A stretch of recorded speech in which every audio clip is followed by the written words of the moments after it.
আপনার ওয়াইফ মারা গেল, আপনি বললেন যে আমি ধর্ম মেয়েকে বিয়ে করতে চাই। ধর্ম বোনকে বিয়ে করা যাবে? ধর্ম মাকে কি বিয়ে করা যাবে? খালাতো বোনের সামনে যাওয়া হারাম, মামাতো বোনের সামনে দেখা দেওয়া হারাম, পর্দা করতে হবে। 24 নম্বর সূরা 30-31 নম্বর আয়াত আল্লাহ রাব্বুল আলামিন পুরুষদের চক্ষুকে নত করার জন্য বলেছেন, আবার নারীদের চক্ষুকেও নত করার জন্য বলেছেন, লজ্জাস্থানের হেফাজত করতে বলেছেন। যাদেরকে আপনি বিয়ে করতে পারবেন তাদের সাথে পর্দা করতে হবে, যাদেরকে বিয়ে করতে পারবেন না তাদের সাথে পর্দাও করা লাগবে না। বুঝে আসছে সূত্র?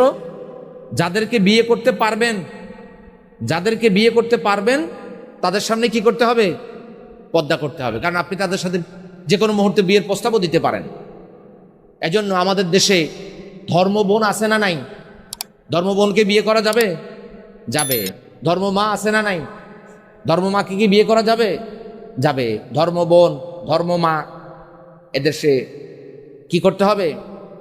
ধর্ম মেয়ে, আপনার ধর্ম মেয়ে, আপনার ওয়াইফ মারা গেল, আপনি বললেন যে আমি ধর্ম মেয়েকে বিয়ে করতে চাই। ইসলামের কোনো বাধা নিষেধ নাই। পৃথিবীর কোনো ইমাম, খতিব, কোনো বিশেষজ্ঞ আলেম কেউ বলতে পারবে না যে সে তো আপনার ধর্ম মেয়ে ছিল, আপনি কিভাবে তাকে বিয়ে করবেন। বলবে যে তাকে আগে বিয়ে করেন, তার সাথে আপনার একটা জানা চেনা আছে, পরিচয় আছে।